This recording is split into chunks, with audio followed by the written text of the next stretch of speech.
മാസങ്ങളായി കൊല്ലത്തെ നിരത്തിൽ തീ തുപ്പിപ്പാഞ്ഞ വാഹനം ഇപ്പോൾ മോട്ടോർ വാഹന വകുപ്പിന്റെ കസ്റ്റഡിയിലുണ്ട്. പല രീതിയിൽ മോഡിഫൈ ചെയ്ത വാഹനം മുഖത്തലയിലെ വർക്ക്ഷോപ്പിൽ നിന്നാണ് MVD പൊക്കിയത്. വാഹനം പിടിച്ചതിന് പിന്നാലെ ഒളിവിലായിരുന്ന വാഹന ഉടമ പള്ളിക്കൽ സ്വദേശി മുഹമ്മദ് ഇർഫാൻ ഒടുവിൽ കൊല്ലം എൻഫോഴ്സ്മെന്റ് RTOയ്ക്ക് മുന്നിൽ ഹാജരായി. ഇയാളുടെ ലൈസൻസ് 1 വർഷത്തേക്ക് സസ്പെൻഡ് ചെയ്തു MVD. തീർന്നില്ല, വാഹനത്തിന്റെ RC 2 വർഷത്തേക്ക് റദ്ദാക്കി. ഒപ്പം നിയമലംഘനം നടത്തിയതിന് മുഹമ്മദ് ഇർഫാന് 6 ലക്ഷത്തോളം രൂപ പിഴയും ചുമത്തി. കൊല്ലത്ത് നിന്ന് രാഹുൽ ജി നാഥ് പറയും ബാക്കി കാര്യങ്ങൾ.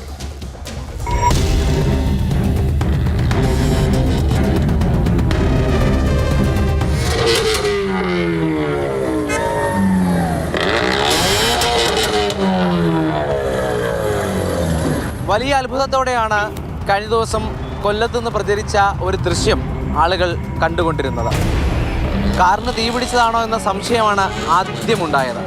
എന്നാൽ അപകടമല്ല, അഭ്യാസമാണെന്ന് പിന്നീട് എല്ലാവരും തിരിച്ചറിഞ്ഞു.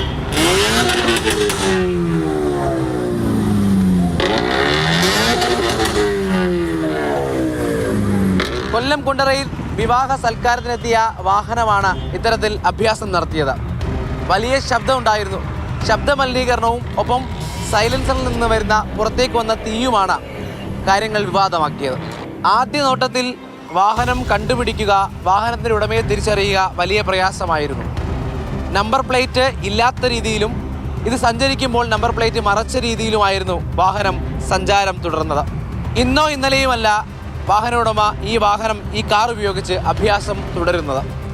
എന്തായാലും ഇൻസ്റ്റാഗ്രാം ഉൾപ്പെടെയുള്ള സാമൂഹ്യ മാധ്യമങ്ങൾ വഴിയും ഒപ്പം കാറ് സഞ്ചരിച്ച ദൃശ്യങ്ങൾ വഴിയും ഉടമയെ തിരിച്ചറിയാൻ MVDക്ക് സാധിച്ചു. പള്ളിക്കൽ സ്വദേശിയുടെയാണ് വണ്ടിയെന്ന് MVD തിരിച്ചറിഞ്ഞു. കസ്റ്റഡിയിൽ ഹാജരാകാൻ ആവശ്യപ്പെട്ടു. വാഹനത്തിലെ സൈലൻസറിൽ നിന്ന് തീ വരുന്ന തരത്തിലേക്ക് കാര്യങ്ങൾ ബോധപൂർവമാണ് ഉടമ ചെയ്തത്. അത് തെറ്റായിപ്പോയി എന്ന കുറ്റബോധമുണ്ടെന്ന് പിന്നീട് MVDയോട് വാഹന ഉടമ പ്രതികരിച്ചു. വാഹനത്തിൻ്റെ സൈലൻസറിൽ നിന്ന് എങ്ങനെയാണ് തീ വരിക ശാസ്ത്രീയമായി വിശദീകരിക്കുന്നുണ്ട് MVD ഉദ്യോഗസ്ഥർ.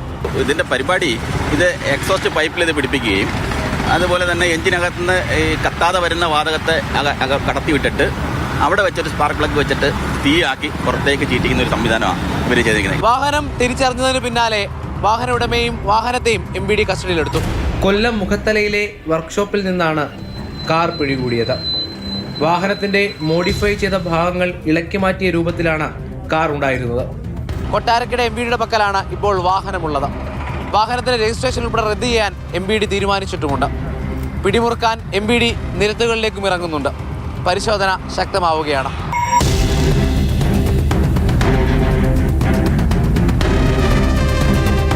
രാഹുൽ ജി നാഥ്, മാതൃഭൂമി ന്യൂസ്, കൊല്ലം.